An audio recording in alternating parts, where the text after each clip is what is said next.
আমরা সবাই জানি বর্তমান মহাদেশগুলোর মাঝে যে পরিমাণ দূরত্ব রয়েছে অতীতে কিন্তু ছিল না। অতীতে মহাদেশগুলো একত্রিত ছিল এবং তৈরি করেছিল একটি সুপার কন্টিনেন্ট যার নাম ছিল প্যানজিয়া। আপনি কি জানেন প্যানজিয়ার আগে কি ছিল? হ্যাঁ বন্ধুরা, প্যানজিয়ার আগে ছিল 7টি সুপার কন্টিনেন্ট। আজ থেকে প্রায় 3.5 বিলিয়ন বছর আগে তৈরি হয়েছিল পৃথিবীর প্রথম সুপার কন্টিনেন্ট যার নাম ছিল ভালবারা। এবং ভালবারা বিভক্ত হয় এবং অনেক ছোট ছোট মহাদেশ তৈরি করে এবং এই মহাদেশগুলো একে অপর থেকে দূরে সরতে থাকে। পৃথিবী যেহেতু গোল, এরা দূরে সরতে সরতে এক সময় আবার একত্রিত হয় এবং তৈরি করে পৃথিবীর সেকেন্ড সুপার কন্টিনেন্ট যার নাম ছিল উর এবং যেটা সৃষ্টি হয়েছিল 3 বিলিয়ন বছর আগে। এই প্রক্রিয়া চলতে থাকে এবং 2.5 বিলিয়ন বছর আগে তৈরি হয়েছিল কোনোরল্যান্ড। 1.8 বিলিয়ন বছর আগে তৈরি হয়েছিল কলম্বিয়া বা লুনা এবং তারপরে আসে রোডিনিয়া যেটা সৃষ্টি হয়েছিল 1 বিলিয়ন বছর আগে।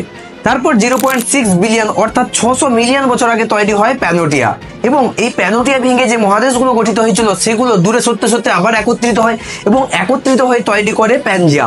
এই প্যানজিয়া তৈরি হয়েছিল 300 মিলিয়ন বছর আগে। বন্ধুরা, গল্প এখানেই শেষ নয়। বিজ্ঞানীরা মনে করেন বর্তমান মহাদেশগুলো একত্রিত হবে এবং তৈরি করবে আবার একটি সুপার কন্টিনেন্ট এবং বিজ্ঞান মহলে তার কিছু সম্ভাব্য নামও রয়েছে: Pangaea Proxima, Amasia, Novo Pangaea, Paleo Pacifica. এই নামের মধ্যে আপনার কোন নামটি পছন্দ সেটা কমেন্ট করতে ভুলবেন না। এমন ইনফরমেটিভ ভিডিও পেতে আমাদের জিওনেস্ট চ্যানেলটিকে সাবস্ক্রাইব করুন।